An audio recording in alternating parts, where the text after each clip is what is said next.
Alrighty, what is going on, everyone? Welcome back to the Tyler Crates YouTube channel. My name is Tyler. Hope y'all are having a blessed day. In today's video, you read the title right, we're finishing up minor things on the F250. It's been a while since I've uploaded and been a while since I've recorded.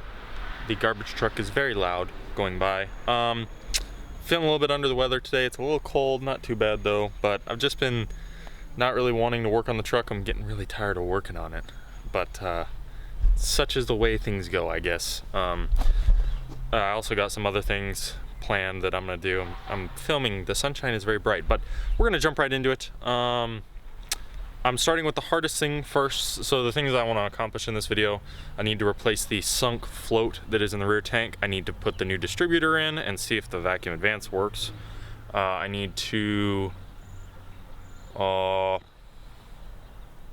new headlights in, and I need to put the 195 thermostat in. So those things I'm gonna do all in this video. I was gonna put them in different videos, but I don't really feel like putting them in a whole bunch of individual videos and making them like 5 minutes long or something weird. So switching out this sunk float. I just had it somewhere, I'll have to go find it. I don't wanna drop the whole tank because I've already had it out once and it was extremely hard to get back in. So yeah, I'll take you guys over there now and explain what happens when a float sinks. Alrighty everyone, we're back out here. Here's the float right here. Focus, camera. There we go. This is the float. I believe this goes to, I got this off eBay. I believe this goes to a, I don't know, Mustang, but they're all the same. The way it works is a little plastic guy, or a little metal clip slides over this piece. And what happens when a float sinks is they get old and some corrosion will get to them. And usually they'll get a little hole in the fuel, will fill this up and it won't read fuel properly and it just won't work at all. The side tank had a sunk float and the rear one's the only one I haven't done. Sucky thing is I had this out already, and yes, there is no spare. I had this out already, but I didn't think that the float was sunk, but floats take time to sink. So for the $11 I get to pay and take the tank loose again. What I'm hoping I can do is on the back side, back there is where the sending unit is. I believe it's actually, no, it's back further, should be. Just drop it down low and take it off here. But look at you guys situated under here, and we will get right to it. Hello, this is a horrible view, kind of awkward, whatever. Some things that I should address under here. This wiring right here, I gotta fix that. The trailer tow hitch is temporarily taken out. It's pretty rusty under here. There's not any like deep rust. There's definitely some weird stuff.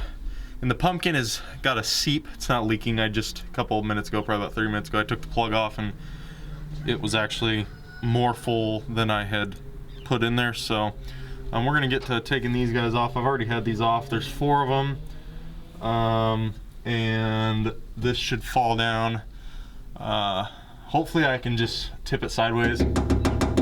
There's no fuel in it. The reason I don't want to take it all the way out is these lines over where the filler hoses up here are extremely cracked out. Oh, sorry, are extremely cracked out. I don't know if you guys can even see them.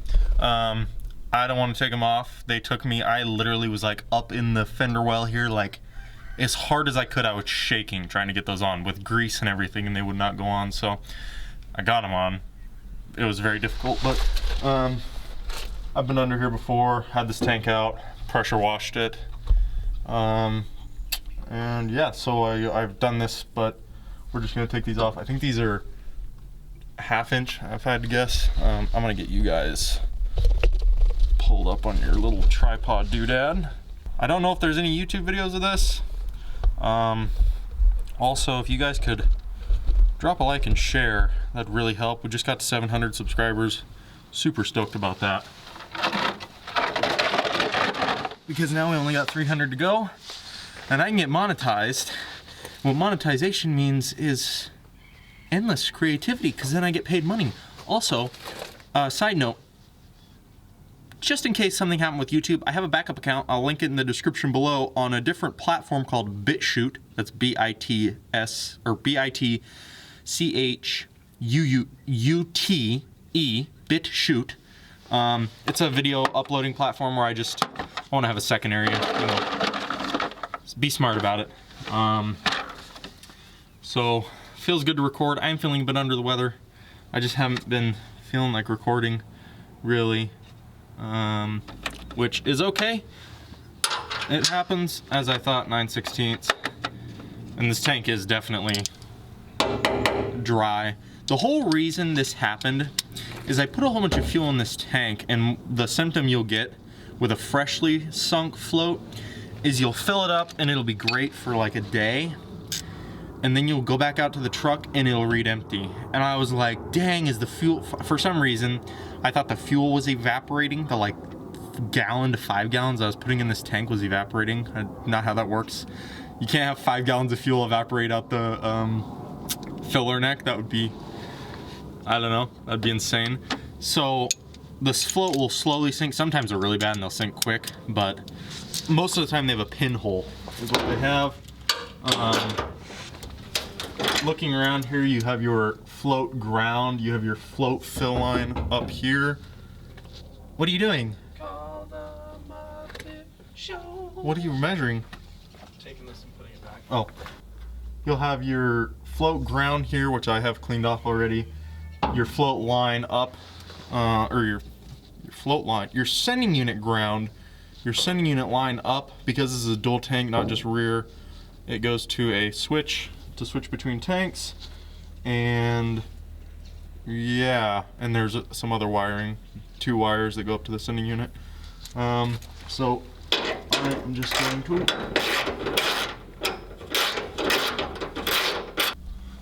alrighty, I learned from past mistakes. Wear glasses, because the first time you have a big chunk of rust fall in your eye and you're like swollen and red and you don't want to work anymore, just put the plastic things on. They work great. This guy here is 5/16, right? Yeah, 5/16. And I already unplugged the fuel line. No fuel came out. I don't know what the temp is today. I honestly don't know, probably 50s. The chill though, wind chill's cold. Well, I'll tell you what, it could be warm.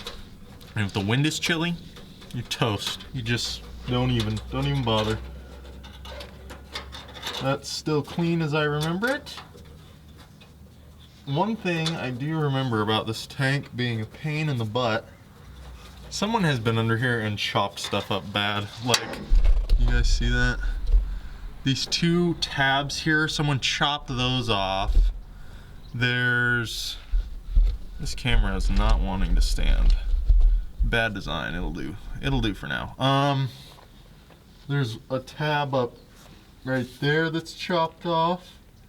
I would like to get a spare tire thing for this.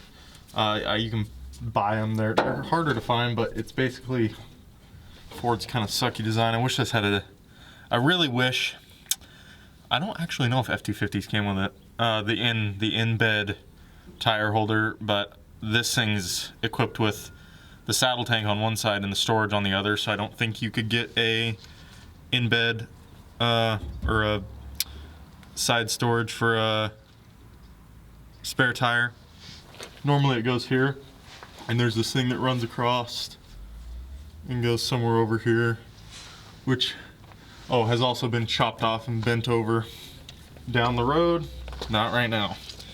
Trying to get this truck ready for adventures. One thing I do remember though, laying in gravel, I do have a car lift I could do this on, but since I'm not dropping the tank, I don't really feel like it's necessary. Plus, I really don't mind laying on the ground. I also disconnected the fuel line with just a pair of pliers. I'll provide a link for that down in the description. They're called Bucket Buddies. Well, that one's not a Bucket Buddy. That one's a AWP HP bucket tool organizer for 5-gallon buckets. Best thing ever. If you're a DIYer, they're great. I am aware this is supposed to have, oh well, no, it's got material here.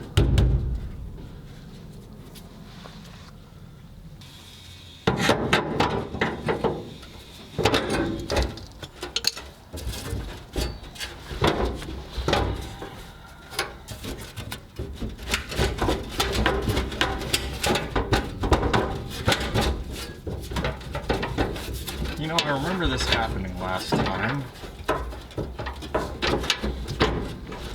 But I don't remember what I did to solve it.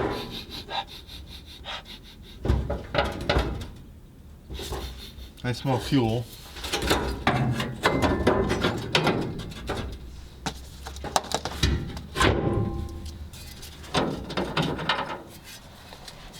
Some tips if you're not in such a lucky situation. The way this is hanging is when they crimp the pans together to make the tank, there's an edge around the outside, a lip, and it's resting over here. I smell gasoline, which is weird because it definitely shouldn't have any in it. Oh, joyous joy. I do not want to get my hair in that.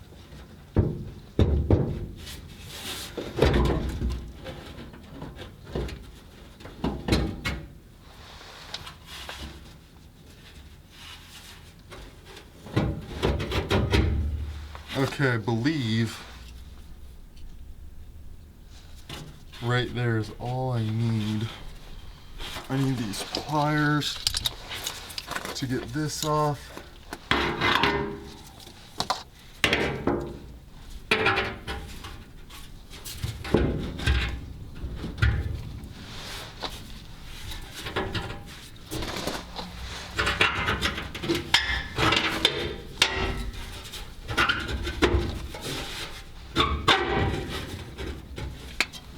Okay.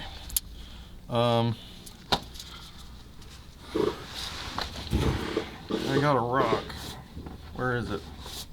Monsieur.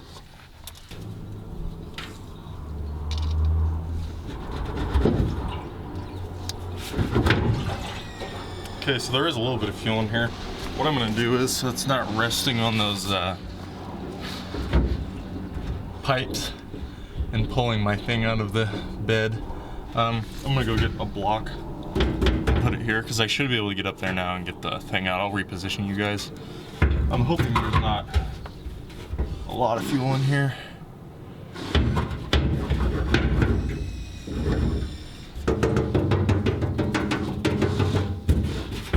Oh, I got stuff in my eyes.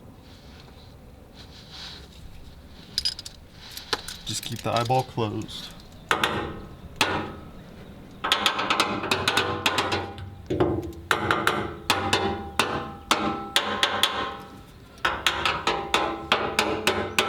Yeah, I don't think there's almost any fuel in this thing, so I'm just gonna...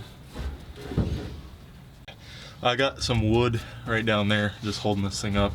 The way these work, I look like a crazy dude with my hair. Hello. They got like a locking collar that locks on and you hit it on with a punch. There's an O-ring. On this one, it's old, it was a square. I got a new one, I think. If I remember correctly, the O-rings for these, on these 77s, or on any of these gas tanks, is a number 029 or 29. I can't remember. I'll put it in the video if I can find it. Here's the locking collar. So the way it works is, let's see, it sits like this. They have a little lip right here on them, and it slides under and compression locks it basically. And then you just hit these little tabs. Oh, there we go. Okay, now that we got this out, I will take you guys and show you not only how one of these works, but what happens to the float. Catch you guys in a second. Oh, I hope my hair wasn't in the road. If my hair was in the road, everyone, I'm sorry. That's okay. It is what it is. Alrighty, everybody, we have the fuel sending unit out here with the float. Inside here is a rheostat bar. This is how your fuel is read. This thing goes up and down, moves up and down on the rheostat bar, little arm does. I'm not gonna go into how rheostats work because I'm not quite sure. But if you wanna clean this, because this can get corroded in here sometimes, you can replace these, but you just take these three tabs off, and this back here pops off, and there's wire in there that you can clean. here's our float, which has changed to be much worse for wear since the last time I saw it. So yeah, that looks quite rough compared to that. As you can see, this float looks to be a little shorter, but that's okay. So we'll take this out and put it back on there and get this whole deal installed. This is where fuel gets sucked up. This does not have a filter. The filter's up the carburetor. I'm also going to put an inline filter in. Well, I don't know if I'm going to do that in this video or not, but yeah. So get this guy taken off and put this one on. And yeah. So I got the new one here. This joint right here is soldered together.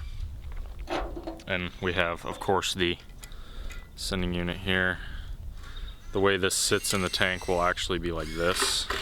And this goes up and down. If you want a part number for a OEM Ford original sending unit, there it is. It is D7TF-9275-DA. It's stamped with an S on it. I need to go get the, I'm gonna clean this off with some terminal cleaner as well. This thing is disgusting. Oh yeah, I just pushed on it and cracked it. That's how weak it was. So the way this comes out, pops out, little hanger deal. So if you guys can get up close there, you can see that it's, whew, smells like varnished gas. I'm also gonna run a pipe cleaner up through here. It's pretty dirty, and while I'm at it, I just might as well do it. More fuel flow and less chance of debris breaking off and clogging a filter or causing problems. Alrighty, figured I'd show y'all. Just sending that up in there. Oh yeah. Oh yeah. Holy smokes. Can you all see how, watch how much stuff comes out of this. Look at that. Look at all that. Oh, look at that. Do you see that? Yeah, dude. That's bad. The inside of the tank actually looks fine. When I pressure washed it, it was fine. So now I'm gonna go hit this with some brake clean and spray some electrical stuff somewhere, maybe not. And yeah, we'll get it cleaned up and get it ready to reinstall. Real quick, just to show you guys, I figured I'd take this apart just to make sure nothing was wrong. There is the little rheostat arm that goes up and down as this goes up and down, and it rubs on the rheostat down inside there and gets more or less resistance, I do believe, or sends more or less voltage. That's, I think, right. And that's how you see if your fuel tank's full or not full. So I'm gonna clean this out, make sure everything's working properly, make sure none of these are broke, and test it, and we'll reinstall it. This way, not this way. I'll look real quick to make sure. Alright, everyone, it pays a look. I was actually wrong. It does not sit under this. It sits like this, facing out, like that.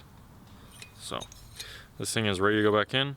I'm gonna get some lubricant on that O-ring, and because when you tighten it, it can squish out, and it can just end poorly, trust me.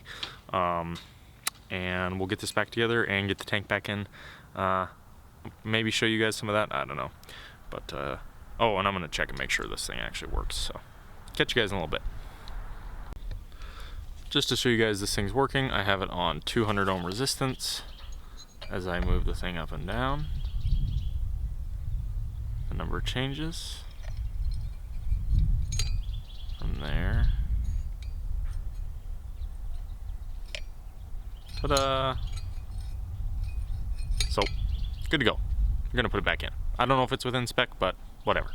Alright, everyone, just to show you guys, got it up in here. It's actually really easy. I just pushed it up in here, and I actually used my knee and put my knee here, and I had both my hands free then to put the hardware on. I got I need to put this hose back on and this ground, and then we will move up and probably start on the headlights. Pretty simple. So get that done back here, and catch you guys up front. Yeah. Alrighty everybody, I'm blown out. I changed my mind, we're not going to do lights yet. I'm going to do things in order of difficulty. So we did the tank. One thing I'm not going to do in this video, I'm going to do it in a separate video, is this washer unit, because there isn't very many videos on it, and there's none that are like pretty decent. So next up, we're going to do the thermostat change. Now what I'm going to do is drain the radiator down and squeeze the water out of this. I'm hoping just not, I really don't want to get water everywhere, so I'm going to drain some coolant out of this with a 3-gallon bucket or something, some weird gallon bucket. And then we'll get these bolts loose. Hopefully this will pop off with minimal spillage, and we'll be able to get the new thermostat in and continue on. Alrighty everyone, here we are here. So as usual, upon further investigation, somehow I missed this when I rebuilt the motor. There's a broke off bolt down in there. I'm like, huh, that's weird that one's flush right there. Lo and behold, I looked at this guy and I was like, well, that's not right. That's probably why it was leaking, is it wasn't providing any clamping force on one side, because it did have a leak. Got the 180 thermostat out. We're gonna put a 195 in. With this new radiator, it was not getting up to temp at all. Like, it was registering basically cold the entire time I ran it. So I'm gonna run a bolt extractor down in there. I think some bolt extractors are different than this one, but this style requires 2 drilling. So you drill, then you drill as a guide hole, I believe. Then you can drill up a size and use one of these, but I'm just gonna drill and I think immediately go to one of these. We'll see. But I gotta get the other half of that out because, well, you know, things be the way they be. Decent amount of coolant came out, but I caught, I'd say probably 80 to 90% of it in the bucket there, and draining this definitely helped as well. But as you can see, got it clean and ready to install the other one. Looking down in there in the green coolant, looks great. Looks like there's actually no rust, which means when we had it apart and cleaned it, I did a good job. So without further ado, I'm gonna get to fixing that and cover this. Catch you guys in a little bit.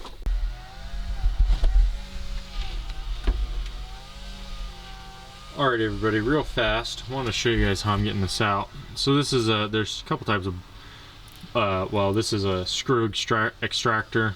This piece here has little flutes on it, and then this fits over these flutes. The flutes are reversed, and down in there I drilled a hole, not too far, probably 1/8 inch, maybe even a 1/16. And I gently hammered this down into the hole, and now I'm turning it out with a little tiny 6-inch adjustable crescent wrench. So we'll get this out and I'll get back to you guys. Actually, yeah, actually here, I'll show you guys.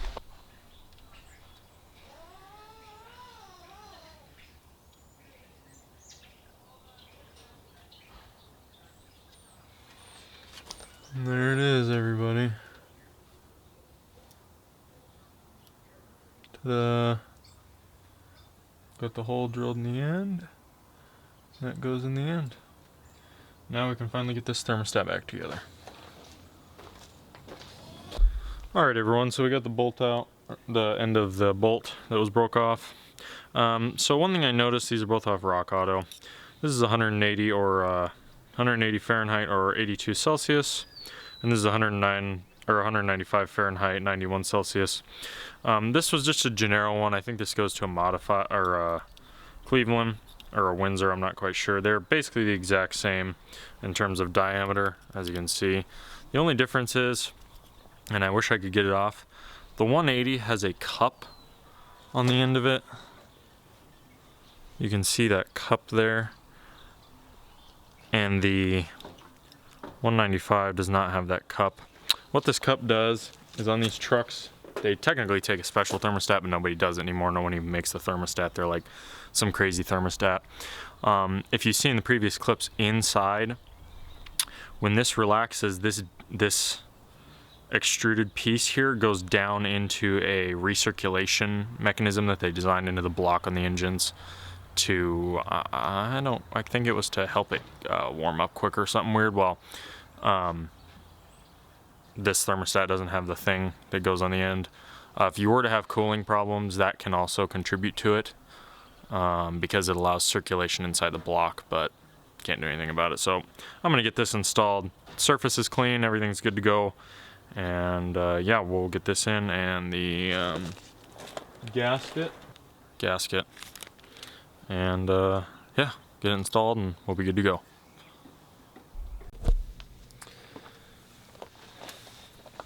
Holy smokes. Alright everyone, it's a little bit bright, I'm squinting, but the sunshine feels great. It's the next day.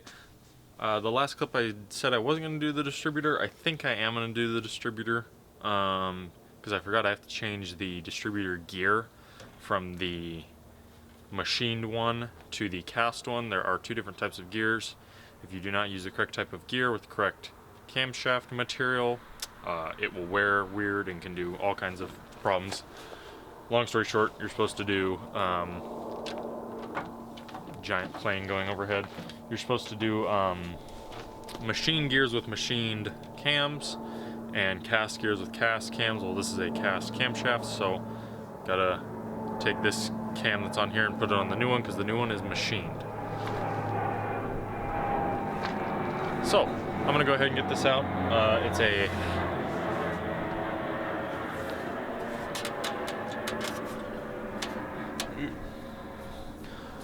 So I'm gonna go ahead and get this out. It is a 1/2 inch to get the distributor out, and you want to make sure that when you pull the distributor out, you see, I'll just show you guys. You just want to make sure, excuse me while I spit. You want to make sure you see where your orientation is of your rotor, and when you pull it out, the rotor will spin out because the gears are beveled. So I'll just get you guys in here and show you that right now. Also, in an upcoming video, be sure to subscribe and check out the channel. I have a full, because I've worked on this so much, I have a full, what I would call a full diagnostic video for the Durspark 2 systems, specifically Durspark 2 in this truck. But if you want to check that out, head over to the channel, and there's also a ton more videos that you can check out as well. And consider subscribing and dropping a like and commenting. Commenting is the big thing that helps out right now. So other than that, let's get back to it. Alrighty, so here's a little hold down. I can't tell if I'm focused or not. A little 1/2 inch that this lip right here sits on the lip of the distributor and holds it down. I'm gonna move these out of the road, down under like so, and you'll watch this will rotate, I believe, backwards. So when you set these back in here, you have to keep in mind the rotation of the conical gear, I believe is what it's called. So just pull this right on out, not get that hooked on anything. Epic fail. Come on, get your fanny out of there. We're gonna immediately wipe up the surrounding area so no coolant drips down in there. Ugh, it's leaking oil. No oil. Alright everybody, so here we are. New distributor, old distributor. You'll notice some differences. First of all, this cap has to go into this guy. Another thing I want to check right away is I want to put these two right next to each other, and I want to see if the distance is exactly the same, which it looks like it is. The way I'm doing this, butting this up to this and this guy here. Distributors do have some play up and down in them. This one's a lot less. What's funny is this distributor is actually quite a bit better design than the Durspark, the original Ford one. It's got thicker here. This is taller, which is interesting. Alrighty everybody, so I did some measurements. this measurement here and this measurement here are the same, 14 and 15/16, and then this measurement here is also within like a 32nd basically. So you will notice that the overall design of this distributor is taller because of the longer neck that it's got right here. This one is shorter, this one's obviously longer, and these up here are different. Simply what, I mean, the insides are the same, just stock Motorcraft. If anybody wants a part number, it's a Motorcraft 12127. And as you can see, I will not be using this cheapo guy here. I'll be using this guy. You can tell the difference. Cheap one, OEM style. OEM is obviously taller. They go in here like this and sit on there, a lot taller. And then this can go on here as an adapter. Next thing is these two gears. Machine gear on the new distributor, cast gear on the old one. I will show you guys the differences right now. Well, we have an issue now. Cast iron, I really wasn't hitting that hard and broke the corner of that off, which, you know, this is the old one. So machine gear probably wouldn't do that because it's not cast, it's machined. They're usually a lot harder material. Machine gears are, I do believe. But that broke off, so this is now no good. So I have to figure out what I'm doing now. Yeah.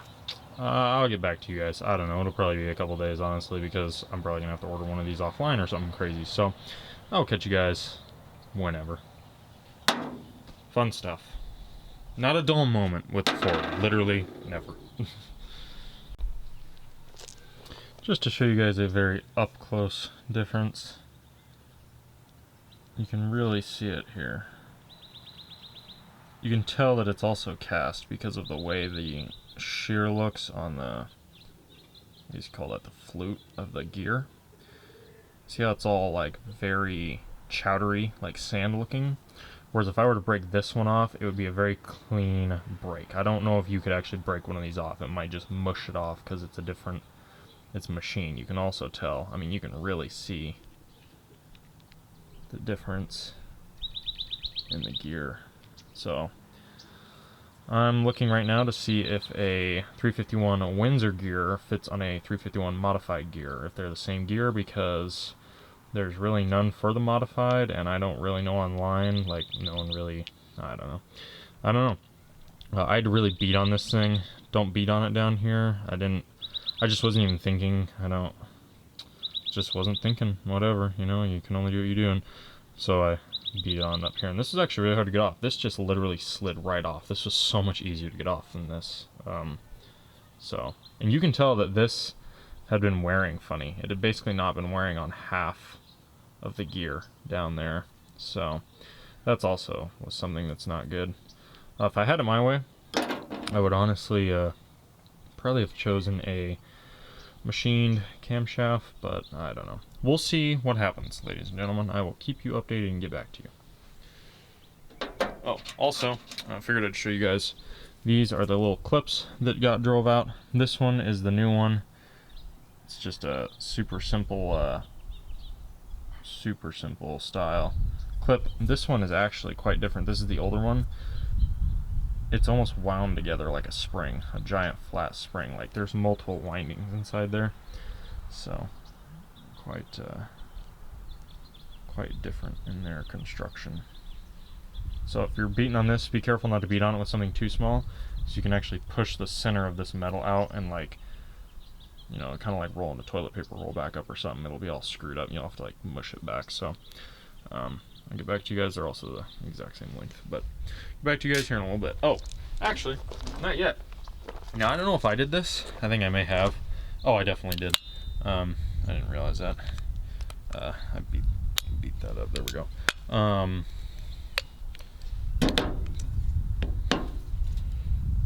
So you can see this one.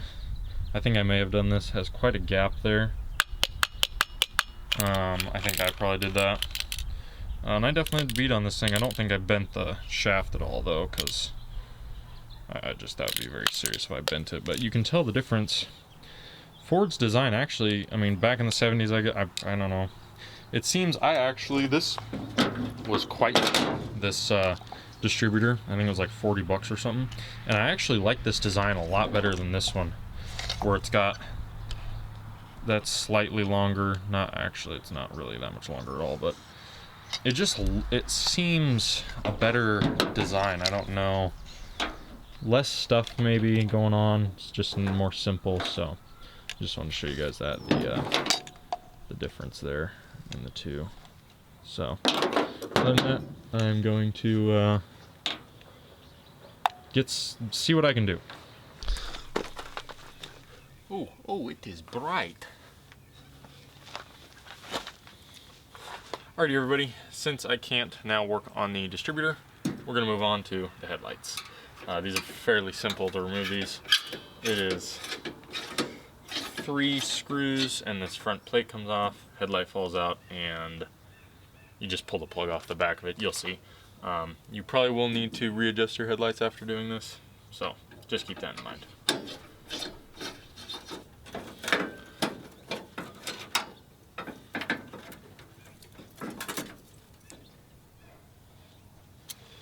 Headlight ring, clean that up. We got it out. We got General Electric headlights with a whole bunch of bugs. The replacements I got are glass as well. Oh yeah, there's definitely corrosion on these. So while we're at it, we'll clean those terminals off in there and make these things hopefully a lot brighter. For those of you that don't know, the way to adjust these headlights is the screw here and the screw here. It basically just these two, none down here. This one goes, I believe, side to side as you tighten it, and this one up here goes like this, which also then if you tighten these two, you get this way as well. And then I don't know about this way, but yeah, because if you tighten that and loosen that, it's gonna go down. Anyways, these are the exact same size and everything. The replacements are Warner's. So as you can see, different display pattern, but that's okay. I actually like the display on these better. Looks like it'll be simpler than these guys, but who knows. So I'm gonna clean this out, do the same thing on the other side, and install these guys here, and we'll get everything back together.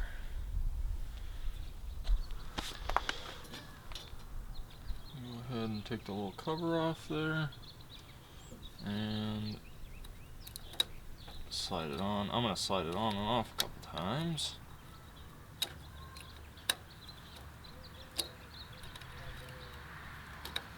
We'll do one more. There we go. We'll set that right in there. I probably spent less than 5 minutes. I probably spent less than 30 seconds just wiping it down with some cheapo polish, but came out pretty decent. Put this here. There isn't a left and a right. I don't know if they're supposed to be. This thing does go on a certain way. Alright, I don't know how much of that it recorded because it stopped recording because my camera filled up, but we're getting this guy on here. The seam here goes up on the ring. Alrighty, everyone, sorry about that, my camera shut off on me. The way this goes on here is the jointed part for this chrome piece, or this metal piece around the outside that holds the light in, goes down here. And as I was saying before, my camera did some weird stuff. A little bit difficult to get orientated. Not too bad though. A way you guys can support me right now, since I'm not at 1,000 subscribers, is via my eBay links, eBay affiliate links in the description below.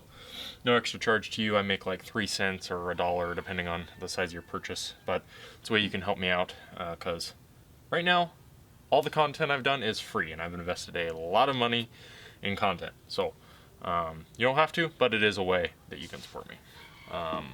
Like these headlights will probably be in the description. I don't know what that is, but yeah, they're in now, so I'm just gonna repeat it on the other side. Pretty simple, self-explanatory stuff, and yeah, we'll see if they work. There you have it, ladies and gentlemen. Both lights work quite well. You can see the filament in there lit up. That one as well. I'm gonna go hit the brights. You guys tell me if anything happens. Oh, hold on. Oh. Okay, let's see.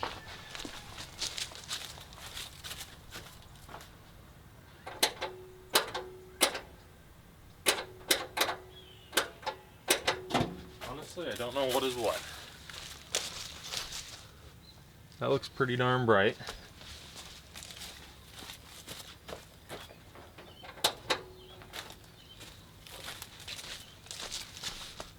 I can't tell. I'll have to watch the video back and see. Alrighty, ladies and gentlemen, it has been a couple days. In that time period, I filmed the DurSpark 2 troubleshooting and diagnostics video, the in-depth video. You can go check that out. I'll link a card, I think up here is where it'll be. Or you can just go over to the channel and check it out. But we're back here. My part came in from Summit Racing. Huge shout out to them. Summit's pretty cool. They seem to have a good reputation. And I like businesses that are decent at what they do. So I wanted to talk about some things I just discovered from Summit. Actually, they put a little post-it card in their thingy. This gear was actually really hard to find, and Summit's one of the only people that stocks this that I could find. So Summit, if you're watching this, you should restock these, because right now it's special order. I got the last one, so you should restock these, because as far as I could tell, you're the only people, and you're a really good price for them. So I wanted to show you guys some differences here. So as you can see, this guy right here, you can see the let's go like this. You can see, pardon me if I'm a little close up, you can see the cast. Like, you can see this is very clearly a cast part from the 70s. You can feel it. This, I believe, is cast iron. If I had to take a guess, I don't know what else they would have made it out of back then. So you have this one. You have this, which came in the kit I bought off Rock Auto with the cheap distributor. You can tell that this one is steel, and it's also very shiny and reflective. You can see the difference at how reflective it is.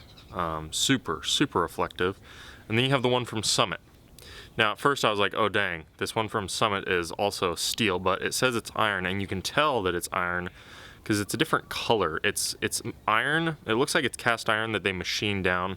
So this was just straight up cast out of like the casting, the sand casting. But this one, you can tell, is a much duller. See how shiny this is? This is also heavier. This one's worn down. This one weighed 2.43 ounces, and it's also missing a tooth. This one here weighed 2.7 something, the steel one, and this one from Summit that is cast iron weighed 2.68, I do believe. So I just wanted to show you the differences. Apparently there's 3 different types of gears here. You have cast from the 70s, machined steel, if I had to make a guess, and cast machined iron. I think Summit just ran it through a machining deal just to make it look a little nicer. It's a nice gear. I mean, it looks a lot nicer. So we're gonna go ahead and install this one. As you can see as well, one thing I didn't know, this has 2 different heights for holes. You see that hole right there next to the hole in the hood. That one's lower. This one's higher. I looked online for my stock distributor, my Ford DurSpark distributor. It was using the lower hole, so we're gonna do that. We're gonna do the same thing. As for the steel gear, it only has 1 hole, and it's lower only, and then the original 70s Ford cast iron one has 2 as well, 1 higher and 1 lower. So we're just going to use the lower one. We're going to get this installed. It comes with a new cotter pin dealio. I don't know what they're called, but we're going to get this on. Some other things we're going to do, I'm going to pull these spark plugs out. I'm going to use the way I'm using to identify. Summit has a little green dot on there, so what I'm going to be using to pull these spark plugs, spark plug wires, I'll see if I can find the link, or find a link to one. It actually works really good. I'll see if I can maybe find a better one. This one's pretty old, but it's this tool here. So spark plug wire end, you hook it, and ideally you turn the spark plug to loosen it, and you pop the spark plug wire off. And if I don't use this, I rip the spark plug wire ends out, so because they're cheaply made, but whatever, I don't care. So I'm gonna use this, get the spark plugs out. I'm gonna put them all in order. I want to see, last time I took this out, cylinder number 1 spark plug and cylinder number 1 in general, the piston top's wet. I don't know what's going on there. It seems like it runs fine, but I'm not quite sure. So we're gonna see if it's still wet. Again, when I take all these out, pretty simple stuff. I'm gonna have to retime the motor and do my firing order again. I've done it like a gazillion times, so I don't really care. But you guys don't really need to see me pulling spark plug wires off, and I will show installing the distributor. So I'm gonna pull the spark plug wires off. I'm also gonna wear some gloves because when you're ripping really hard, you can take all the skin off on your fingers. So just be mindful of that. So I'll catch you guys in a little bit when I get all these spark plugs out, and we'll be installing the distributor and timing it. Alrighty, well, sadly enough, I was just using that thing, been using it fine, that spark plug puller tool I just showed you guys, and the ear broke off of it, and they don't make them anymore. They all are this kind where you grab onto it, which sucks, because that kind is not the kind I want. It pulls the boot right off the spark plug wire and is useless. So I don't know, maybe I'll make one, I don't know. For right now, I literally broke it off on cylinder number 8, so we're good to go this time. But next time, I don't know. I don't know what I'll do. But I'm gonna go ahead and get these spark plugs pulled out now, and we'll check over them and then install the new ones, and then, yeah, get everything tidied up and good to go. Just thought I'd mention that because it sucks. Remember I was saying to you guys, wear gloves? Ate the ends of my knuckles off, and then I put my gloves on right after that. Take you guys off here and show you the spark plugs. They stink. I think some of them, I don't know. I know the truck's running rich, I should say that. I have it running rich I had it running rich for the time being when we were first testing it out. I'd rather, you know, when you're doing stuff, always start on the rich side and work lean. You never really want to go lean to rich. Ouch. Brrr. I hate getting hurt, dude. So irritating. It's just not necessary. But put my gloves on, and well, the gloves saved me. So I had the carburetor at 1.5 turns out, and I now have it at 1 1/4. So probably will not be as rich.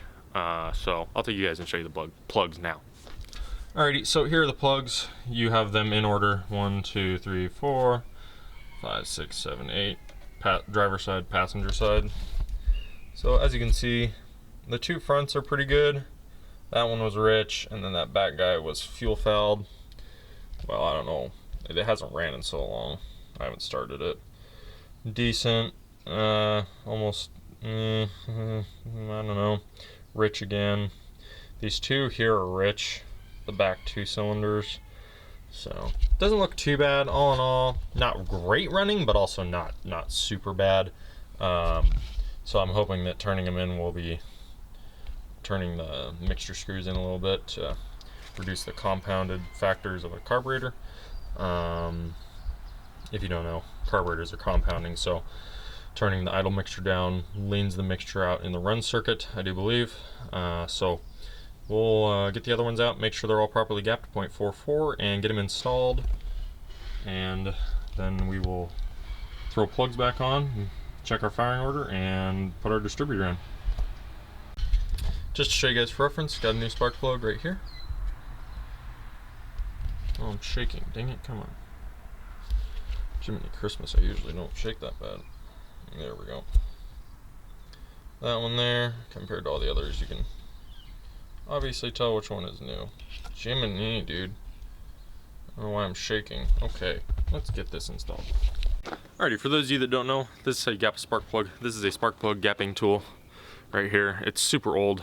I'll see if I can find some in the description. I'm not sure if there's other ones. We got our new spark plug here that's supposed to be gapped at 0.44. I can already tell you it's probably not gapped at 0.44. 4344. So the way it works is this side, as you can see, is thinner. That side's thicker. So it's got a bevel that gets thicker as, come on, coach, as the numbers get bigger. Right there, you can see. So we got that gapped right. I'll pull it straight off, slide it back on, double check that my gap is correct and get blinded by the sun. Looks like we're good. I'm gonna throw this in cylinder number 1. Alrighty, everybody. I went ahead and got top dead center on the engine. I put the number 1 spark plug in, had to take it back out. What we did is I had my dad hold his finger over this, turn it over because there's 3. Is it 3 or 4? I think it's 3. There's 3, I guess you'd call it iterations, 3 strokes. I'm tired and I'm screwed up all of a sudden. My brain's frazzled. You have intake, combustion, exhaust. You want to be on the combustion stroke, otherwise you'll get your timing won't be right. So he held on there, and it builds compression past his thumb, and you'll hear it go like when you do it, you'll be able to feel air blowing past your finger, whoever's doing it there. And then took the screwdriver, stuck it down in there. It came out. It stopped right where it needed to, right where I've painted the. Hold on, I gotta switch to manual focus. Right where I've painted the line on the. You can see it right there on the harmonic balancer. That is 0. So now I'm going to put the distributor in because I know that this is all correct at top dead center. So I should have no problem doing that now. Pretty simple. Where's the distributor? I'm just gonna go ahead, drive the distributor gear on with the new pin that's down there in that little bag with the new distributor gear, and we'll get that set in there. Number 1 on these is like back here on the cap. You can see number 1's right here.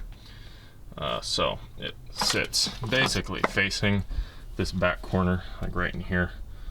As you can see, got the thing driven in. My eyeball, hello!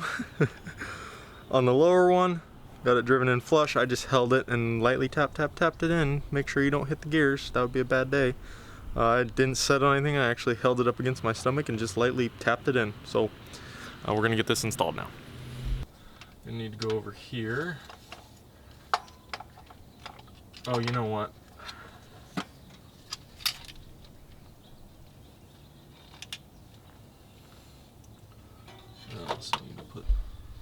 Alrighty, everyone, so I want to explain what I had to do here. Got it on top dead center, and it was a tooth off, and I couldn't get it to go down in. The reason this happens is the oil pump drive gear that's driven off the bottom of the distributor is orientated in such a way that it won't go on. So what happened is it was over here when I had it pushed all the way in. Well, this is number 1. It was basically pointing in between 1 and 2, right about here. So what I did was I rotated it. So I lifted it up, and the point of the gear would make it swing from this point over to here when it was fully seated. So when I would pull it out, it would go like that, and it would seat. But then if I move the gear back, it wouldn't seat in. So what I did was I cranked the engine till the rotor was facing here. Come on, dude. Hello. Till the rotor is facing here. Then I took it out, and the rotor is facing back here. Then I put the engine at top dead center, put it right here, and it slid in. So now the rotor is facing number 1. And this is pretty good to have it face out right here like this. So I don't like it when it faces here because it doesn't leave a whole lot of room. I'd rather have it facing over here more. So this is all timed. Now I'm ready to go, facing at cylinder number 1. I'm going to advance it like that. I think, is that the right way to advance? I don't know, I need to go get the timing light. And we're gonna start this thing up. I gotta rerun all my wires, and we'll see if what I did, everything's correct. Alrighty, ladies and gentlemen, the time has come. We're gonna see if this thing starts. I had to put some coolant in it from when I drained the coolant, and yeah, I double checked everything's all connected and good to go, and we should be at 13 degrees. I did that by rolling the crank, the harmonic balancer back 10 degrees, and then wherever the rotor was in the reluctor tower for number 1, I rotated the distributor so it lined up, so we should be preset to around 10 degrees. So I got a timing light out just to check, but this thing may take a little while to start because it hasn't been ran in quite some time.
don't like that sound.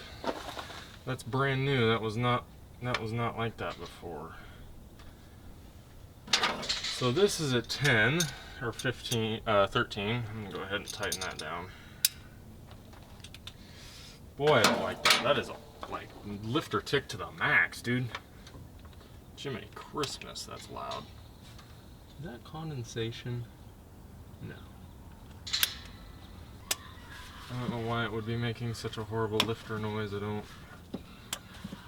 never has done that before, and the oil's fine. Everything seems fine. Boy, that's horrendous. That was never, ever, ever like that before. Ever. And it's prevalent now. Holy smokes, you guys are still recording? Jiminy, dude. What is up with this truck? I cannot, dude.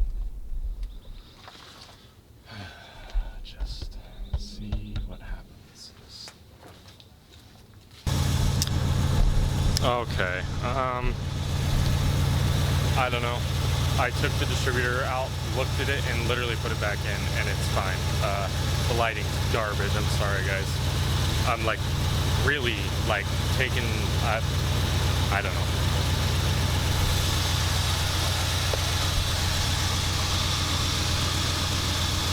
I do not know what happened. I literally took it out, looked at it, everything was fine. It had wear, like it had worn through the paint on the gear, and that literally was it. Like.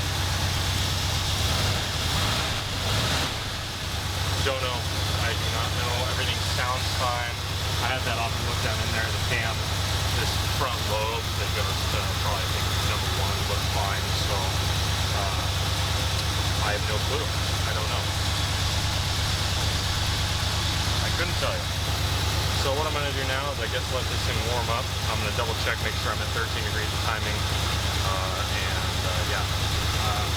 I got to just decompress. That hit me at a left field. So I'll be back in a second. Well, ladies and gentlemen, this is some weird filming circumstances, but yeah, the bottom part of my face is lit and the top's not. Sunshine sucks to film in sometimes, but here. Ooh, let me scoot back a little bit. There we go. So the truck runs good. It won't get up to temperature. It seems to have a problem with not getting hot enough. I probably let it idle for a while. Probably let it idle for over 15 minutes, and it only got up to, the thermostat housing was only up to 174. The new thermostat I put in was 195. So I'm sure if I went out and drove it, it might get hot, but it might also not get hot because there's airflow. Other than that, I'm gonna wrap this video up. Everything works great. Vacuum advance works good. I checked idle at 1,000 RPMs. There's 30 degrees, so initial's 13, mechanical, I don't know if the mechanicals come in at 1,000, probably not. It might be a little bit, but probably not all the way. Runs great, so I'll get some good gas mileage. I think I'm gonna leave the vacuum advance right where it's at. Seems like the truck is fine. Seems like it's got some get up and go. It's definitely it's a lot different than it was previously. It's the beginning of February, and it's 70, and inside this truck, it's like, I'm like sweating. It is hot outside.